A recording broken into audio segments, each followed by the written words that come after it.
about Comics. some comics. Yeah. We're at school right now, which is cool for you guys. This is a nice wall that some people do art on.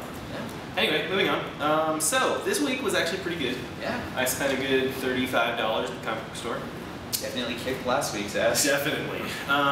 The best book of the week, by far, is Ultimate Spider-Man 155. They're still doing the Death of Spider-Man Prelude, but this book is really, really good. They're bringing the art, the story steady. Yeah, it's really good. J. Jonah Jameson knows that Peter Parker is Spider-Man, and he's like, you know what?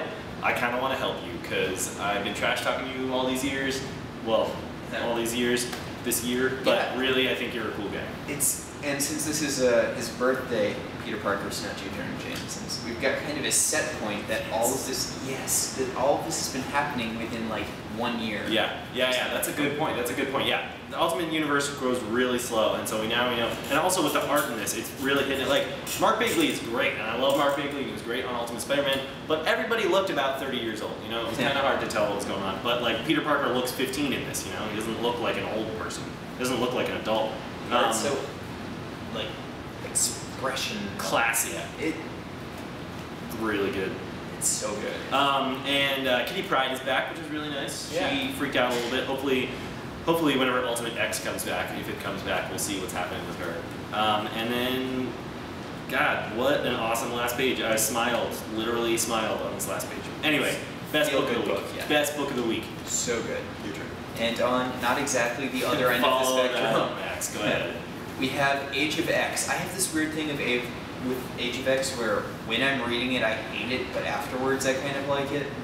It's a very confusing book, and you have to go through it a few times. Everyone has new names except for the people that don't. Sometimes their powers are different. It's weird. I'm gonna spoil this for you because, it's Friday. So, and it's probably gonna be like Saturday when you end up seeing it. Rogue is on the run. She's got memories of somebody that's important, or she has photos or something. It's not really clear. She has something important, and she's kind of a traitor, but she's kind of not. It has something to do with Kitty Pryde breaking through, Catherine Pryde breaking through the telekinesis. Catherine Pryde. Yeah. And like, the New Mutants are trying to capture her because she's a traitor. Gambit saves her, and then Magneto drops a whole bunch of trash on both of them.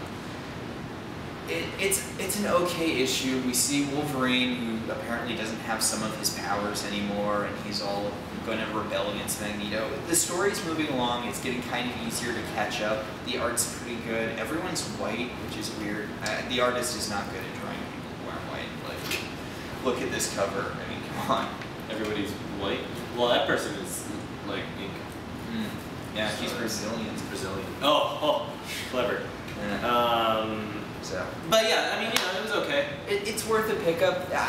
It's really more of the book that you should wait for the trade, though. Yeah, that's, you know what, those big collections, also alt universes usually are, especially with X-Men, like, all the, like, Hope in the Future stuff, all the Hope and Cable stuff, good in trade. Really all the Hope stuff is good in trade. Yeah. Just not good in issues. Once they break it up like that, it just gets confusing. Sticking with Spider-Man for me, Venom #1 came out, which was pretty good. It's really just a cool new take on Venom actually working for an organization, and they're trying to control it, and it's Flash Thompson, which is also nice because everybody loves Flash Thompson, right? Sure. Anyway, so they're trying to control Venom, but it's obviously not gonna work. I mean, we get glimpses of that in this issue, and so we'll see where that goes. I'm not normally a fan of political stuff, and this has some of it in it, and it works. I mean, there's also Jack O'Lantern, who you might remember from being the lamest Spider-Man D-list villain out there next to, Wade's next. Really lame D-list villains. Yeah. Anyway, he's back where someone is being him. Yeah, it's a solid issue. It's worth a pickup, I think. Yeah, no, I mean, it's Venom too, which is good. Venom has a continuing series, that's nice.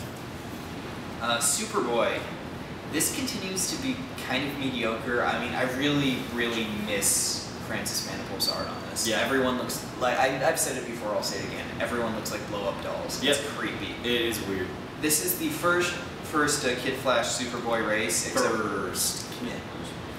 Except for the first time when they met, when they had a race. Of course, Kid Flash was Impulse then, but still, this has actually happened before.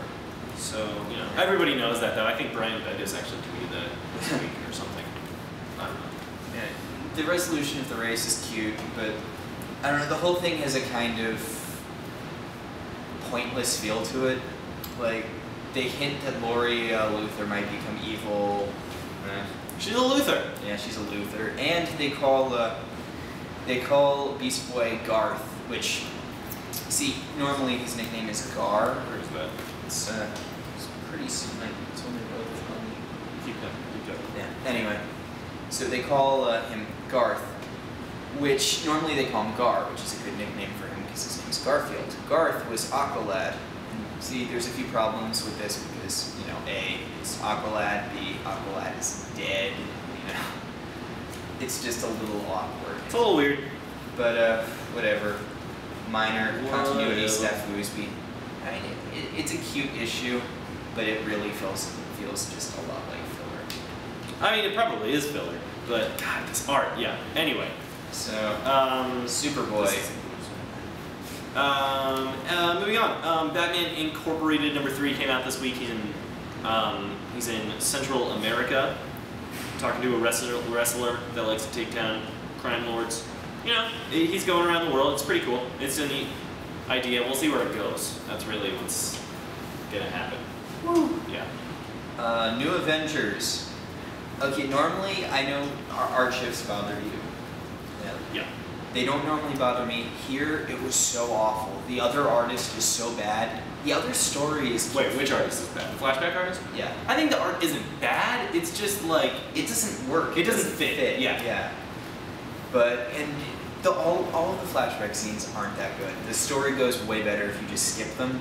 That being said, pretty much nothing changed between the last issue and this issue. The drama is still pretty much, oh no, Mockingbird is, you know, shot, she's going to die. Yeah. So, once again, kind of filler. I actually probably skipped this week. Yeah, also, they have Sabretooth in it, which is funny because he's the character that's, you know, so kind of mundane. No one, I don't know, just, I feel like no one's realized that he's been dead for about 6 years in the comics. Yeah. He's just that unimportant. BPRD, Hell on Earth Gods came out this week. #3 came out this week. The last issue. It was awesome.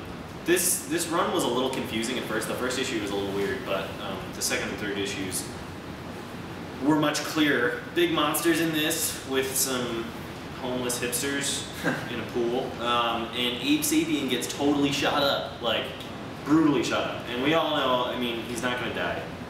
He's just not going to die, but we'll see what happens there. Because it was a 3-issue run, so we'll see what happens next BPRD. But some quick news before we move on. Guy Davis is apparently leaving BPRD.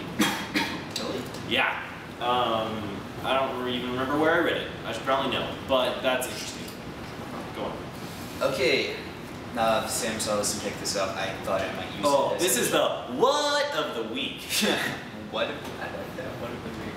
Sarah Palin versus the world. This is a whole issue of, you know, political comics. There's the whole, you know, Sarah Palin and Obama share a milkshake in Riverdale thing. Oh, right, the Archie comics. That's so bad. And Barack the Barbarian, which is trying to play itself off as a serious barbarian comic.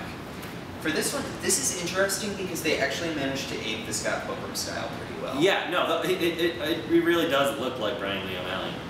The story, though, it's weak. The whole thing is her walking in a straight line and fighting, like, Tina Fey. Yeah. It doesn't have a plot. It's just her trying to walk from one place to another.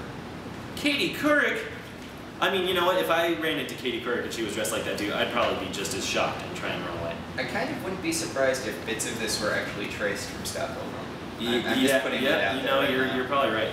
Anyway, this was weird. This was just dumb. Oh look, Barack Obama plays basketball on the Washington Monument. And what's even weirder about this is I'm not really sure what political side they're on. Like, I read the whole thing and everyone comes off terrible. Yeah. So, I don't know.